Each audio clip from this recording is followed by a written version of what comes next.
அமைச்சரையா, உங்கள் உதவியால் இன்று நாங்கள் நன்றாக படிக்கிறோம்.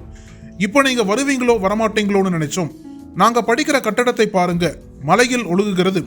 ஏழை பிள்ளைகள் படிக்க ஒரு புதிய வகுப்பறை கட்டடம் கட்டித்தாங்கயா என்று பேசி முடிக்கும் போது மாணவியை பாராட்டி பொன்னாடை அணிவித்த அமைச்சர் மெய்யநாதன் பேசும்போது, இந்த பள்ளி எப்படி இருந்து எப்படி உயர்ந்துள்ளது என்பதை நான் நன்றாக அறிவேன்.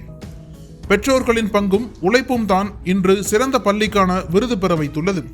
அதனால் பெற்றோர்களை பாராட்டுகிறேன். இந்த பள்ளி ஒரு நாள் உலக அரங்கில் பேசப்படும். அனைவருக்கும் ஒரு மகிழ்ச்சியான செய்தி சொல்ல போகிறேன். பள்ளி மாணவி பேசும்போது ஏழை பிள்ளைகள் படிக்க ஒரு கட்டடம் வேண்டும் என்றார். இப்போது சொல்கிறேன்.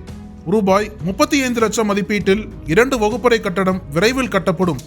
ஒரு வாரத்தில் அடிக்கல் நாட்டுவோம் என்று சொன்னபோது அரங்கமே அதிர கைத்தட்டல்கள் வெளிப்பட்டது.